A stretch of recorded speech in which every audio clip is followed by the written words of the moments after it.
सुप्रभात छात्रों। कक्षा 8 की आपकी गणित की कक्षा में मैं प्रशांत माहेश्वरी आपका एक बार फिर से स्वागत करता हूं। देखिएगा, पिछली जो वीडियोस आपके साथ शेयर की गई हैं उसमें हमने प्रायिकता के विषय में आपके साथ कुछ अपने विचार जो है साझा करे हैं। आज इस कक्षा में कुछ नई शब्दावली पर हमें चर्चा करनी है और उस शब्दावली का जो नाम है वो है प्रतिदर्श समष्टि। ठीक है, तो प्रतिदर्श समष्टि क्या होता है उसको समझने के लिए हमने जो पूर्व की कक्षाओं में कुछ बातें सीखी है उनको एक बार हमें फिर से दोहराना होगा। देखिएगा, जैसे जब हम एक सिक्का उछालते हैं तो उसमें दो ही संभावनाएं होती हैं, या तो हेड आएगा या टेल आएगा। तो वो जो हेड आया और टेल आया वो आपके दो परिणाम हो गए, या तो हेड आएगा या फिर टेल आएगा। तो इस घटना के समूह को, ये जो घटना घटित हुई है, या तो हेड घटना घटित होगी या फिर टेल घटना घटित होगी, दोनों एक साथ नहीं हो सकती। ठीक है, तो या तो हेड आएगा या फिर टेल आएगा। तो इन्हीं परिणामों अथवा घटनाओं के समूह को क्या कहते हैं? प्रतिदर्श समष्टि कहते हैं। क्या कहते हैं? प्रतिदर्श समष्टि। जैसे हमने एक सिक्का उछाला तो उसमें कितने परिणाम की संभावना है? दो परिणाम आ सकते हैं, या तो हेड आएगा या फिर टेल आएगा। मतलब एक बार में तो एक ही परिणाम आता है, लेकिन जो हमारे पास समूह हुआ कि जिन परिणामों में से हमें कोई एक परिणाम मिलेगा, वो जो टोटल हमारे पास परिणाम हैं उनको हम क्या कहते हैं? प्रतिदर्श समष्टि कहते हैं। और इसको इंग्लिश में क्या बोलते हैं? Sample space. क्या बोलते हैं इसको? Sample space. ठीक है, अब ये तो हमने करी कब बात? जब हम कह रहे हैं कि हमने एक सिक्का उछाला। ऐसे ही जब हम दो सिक्के उछालेंगे तो टोटल हमारे पास जो परिणाम आते हैं वो 4 आते हैं। ये हम पढ़ चुके हैं। क्या आते हैं वो टोटल परिणाम? हमारे पास ये आते हैं, देखिएगा, HH, HT, TH और TT। ये हमारे पास 4 परिणाम आते हैं। तो इनको जब हम एक मंझले ब्रैकेट के अंदर लिख देते हैं, ये आपका मंझला ब्रैकेट हो गया, इसके अंदर आपने उन चारों परिणामों को लिख दिया जो आपको मिल सकते हैं। ठीक है ना? तो यहाँ पर ये आपका क्या हो जाएगा? सैंपल स्पेस हो जाएगा। ठीक है, तो सैंपल स्पेस को लिखने का तरीका क्या हो गया? उसको हम S से लिखते हैं। S, प्रतिदर्श समष्टि, इंग्लिश में बोलते हैं सैंपल स्पेस। उसको लिखा जाता है S से। बराबर का निशान लगाएंगे, मंझला ब्रैकेट शुरू करेंगे, और मान लीजिएगा मैं सिर्फ एक सिक्का उछाल रहा हूँ, तो परिणाम क्या क्या आ सकते हैं? या तो हेड आएगा, ये पहला परिणाम हो, या फिर टेल आएगा। तो यही दो ही संभावनाएं हैं। तो ये मेरा प्रतिदर्श समष्टि हो गया। और ये H और T क्या है? ये इस प्रतिदर्श समष्टि के अवयव हैं। तो यहाँ पर हमने दो बातें सीखी। एक तो प्रतिदर्श समष्टि, तो वो तो S से निरूपित होता है, S से, और जो उसके अवयव है वो मंझले ब्रैकेट के अंदर लिखे जाते हैं कॉमा लगा लगा कर। ठीक है, तो प्रतिदर्श समष्टि और प्रतिदर्श समष्टि के अवयव। ऐसे ही जब हम दो सिक्के उछालते हैं तो S से अगर उसको निरूपित करना है प्रतिदर्श समष्टि को, तो उसके अंदर क्या क्या आएगा? पहला अवयव क्या हुआ? दोनों हेड आ जाए। दूसरा अवयव क्या आएगा? पहले सिक्के पर हेड, दूसरे पर टेल। तीसरा अवयव क्या होगा? पहले सिक्के पर टेल, दूसरे पर हेड। और चौथा अवयव क्या होगा? पहले पर भी टेल और दूसरे पर भी टेल। तो ये मेरा प्रतिदर्श समष्टि हो गया। किसके लिए? जब मैं दो सिक्के उछालूंगा। ठीक इसी प्रकार से जब हम 3 सिक्के उछालेंगे तो प्रतिदर्श समष्टि के अवयव कितने होंगे? 8। ये हम बातें सीख चुके हैं। उसको लिखने का तरीका क्या होगा वो देख लीजिएगा। ये आपका प्रतिदर्श समष्टि हो गया। 3 सिक्के जब हम उछालेंगे, S बराबर, ये हमने एक मंझले ब्रैकेट के अंदर लिख दिया है। ठीक है, इस प्रकार से हम प्रतिदर्श समष्टि के विषय में लिखते हैं। ठीक है, अब इसी प्रतिदर्श समष्टि को थोड़ा सा और आगे बढ़ाते हैं। अब हम क्या चाहते हैं कि हम प्रायिकता का जो संख्यात्मक मान है वो लिखना चाहते हैं। तो मान लीजिएगा हमने एक सिक्का उछाला। पहले हम एक सिक्के के लिए करते हैं। तो एक सिक्का जब हम उछालते हैं तो उसमें दो ही संभावनाएं होती है, या तो हेड आएगा या टेल आएगा।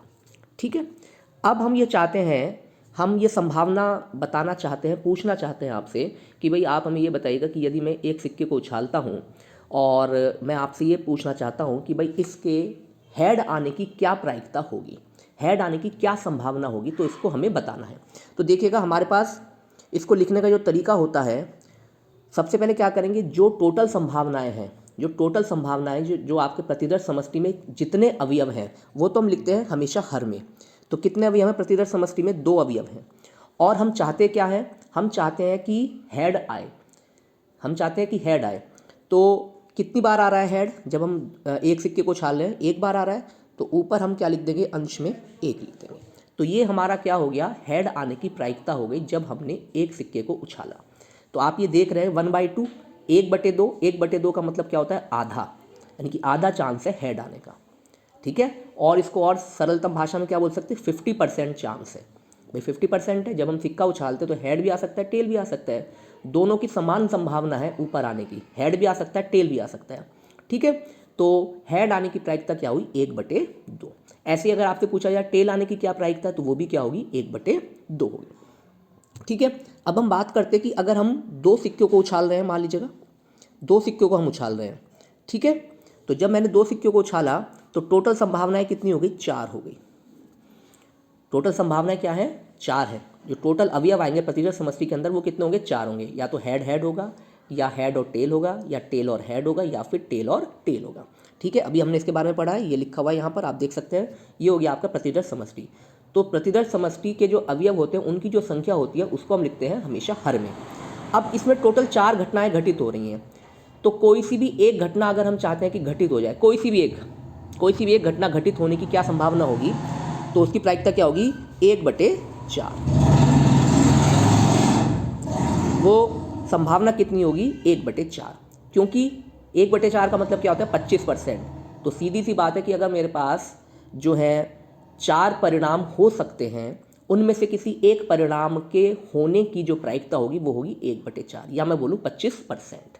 ठीक है, चलिएगा अब आगे देखते हैं। इसी प्रकार से अगर हम 3 सिक्कों को एक साथ उछालते हैं, 3 सिक्कों को जब हम एक साथ उछालते हैं तो उसमें क्या होता है, टोटल जो आपका प्रतिदर्श समष्टि है उसके अंदर कितने अवयव होते हैं, 8 होते हैं। ठीक है, ये भी लिखा हुआ देखो यहाँ पर, आप आसानी से देख सकते हैं 8 अवयव हैं टोटल।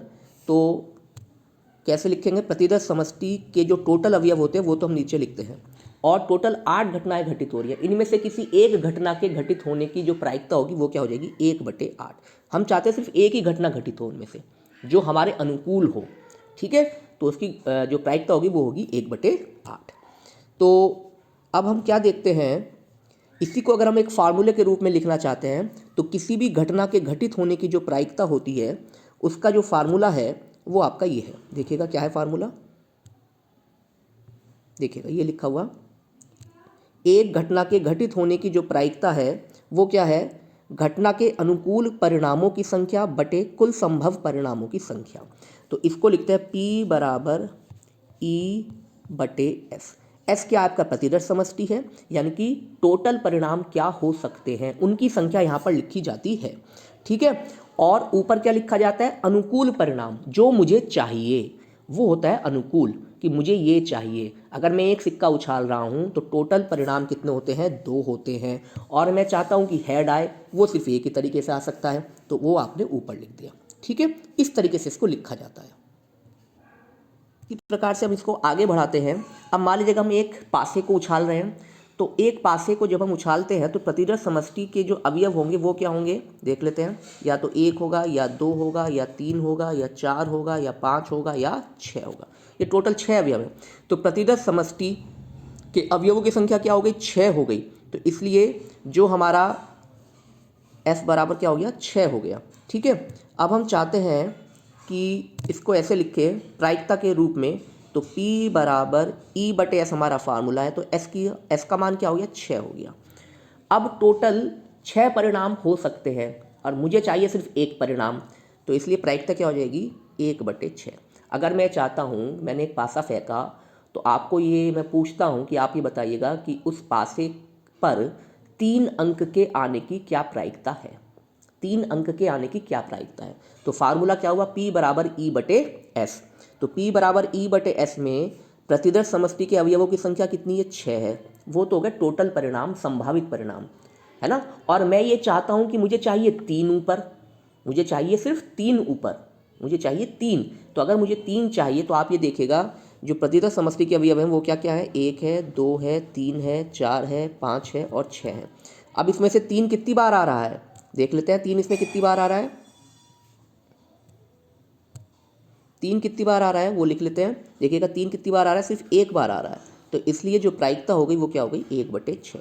ये किसकी प्रायिकता है, 3 अंक के ऊपर आने की प्रायिकता। तो किसी भी अंक के ऊपर आने की प्रायिकता हमेशा 1/6 ही होगी किसी पासे में। ठीक है ना, 1/6 चांस है, 1/6 चांस है। अगर हम 2 पासों को एक साथ उछाल देते हैं, तो 2 पासों को जब एक साथ उछालेंगे, तो कल हमने इसके बारे में चर्चा करी थी कि टोटल जो है 36 आपके पास परिणाम होंगे, टोटल 36 परिणाम होंगे, और किसी एक परिणाम के आने की प्रायिकता क्या होगी, 1/36। अगर हम कहेंगे किसी भी एक परिणाम के आने की प्रायिकता, तो वो होगी 1/36। ठीक है। अब इसके विषय में जब हम अभी एक्सरसाइज करेंगे तो आपको और क्लियर हो जाएगा, ठीक है ना।